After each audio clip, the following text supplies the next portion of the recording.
लीजिए सुनिए भीष्म साहनी द्वारा लिखी गई एक प्रसिद्ध कहानी चीफ की दावत। आज मिस्टर श्यामनाथ के घर चीफ की दावत थी। श्यामनाथ और उनकी धर्म पत्नी को पसीना पोंछने की फुर्सत न थी। पत्नी ड्रेसिंग गाउन पहने, उलझे हुए बालों का जूड़ा बनाए, मुंह पर फैली हुई सुर्खी और पाउडर को मले, और मिस्टर श्यामनाथ सिगरेट पर सिगरेट फूंकते हुए चीजों की फहरिस्त हाथ में थामे एक कमरे से दूसरे कमरे में आ जा रहे थे। आखिर 5 बजते बजते तैयारी मुकम्मल होने लगी। कुर्सियां, मेज, तिपाइयां, नैपकिन, फूल सब बरामदे में पहुंच गए। ड्रिंक का इंतजाम बैठक में कर दिया गया। अब घर का फालतू सामान अलमारियों के पीछे और पलंगों के नीचे छिपाया जाने लगा। तभी शामनाथ के सामने सहसा एक अड़चन खड़ी हो गई।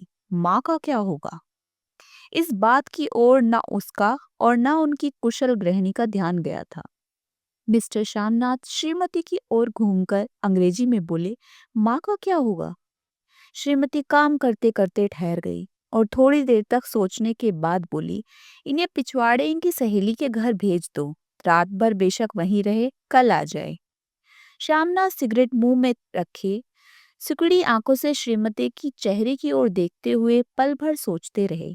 फिर सिर हिलाकर बोले, नहीं, मैं नहीं चाहता कि उस बुढ़िया का आना जाना यहाँ फिर से शुरू हो। पहले ही बड़ी मुश्किल से बंद किया था। माँ से कहें कि जल्दी ही खाना खा के शाम को ही कोठरी में चली जाएं। मेहमान कहीं 8 बजे तक आएंगे, इससे पहले ही अपने काम से निपट ले। सुझाव ठीक था, दोनों को पसंद आया।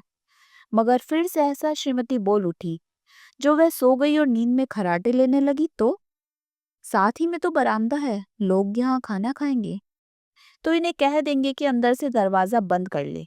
मैं बाहर से ताला लगा दूंगा, या माँ को कह देता हूँ कि अंदर जाके सोए नहीं बैठी रहे, और क्या।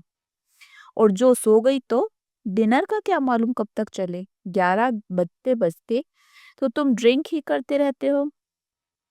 श्यामनाथ कुछ खींच उठे, हाथ झटकते हुए बोले, अच्छी भली है भाई के पास जा रही थी, तुम्हें यूं ही अच्छा बनने के लिए बीच में टांग अड़ाती। वाह, तुम माँ और बेटे की बातों में मैं क्यों बुरी बनूं? तुम जानो और वह जाने।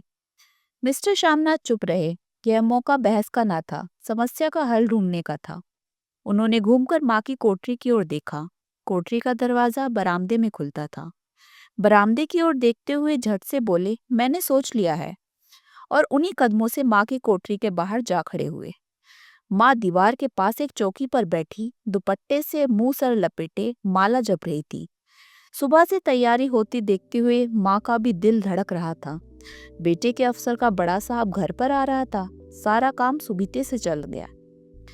माँ, आज तुम खाना जल्दी खा लेना, मेहमान लोग 7:30 बजे आ जाएंगे। माँ ने धीरे से मुंह पर से दुपट्टा हटाया और बेटे को देखते हुए कहा, आज मुझे खाना नहीं खाना है बेटा, तुम तो जानते हो मांस मछली बने तो मैं कुछ नहीं खाती। जैसे भी हो आप काम से जल्दी निपट लें। अच्छा बेटा। और माँ, हम पहले बैठक में बैठेंगे, उतनी देर तुम यहाँ बरामदे में बैठना, फिर जब हम यहाँ आ जाएं तो तुम गुसल खाने के रास्ते बैठक में चली जाना।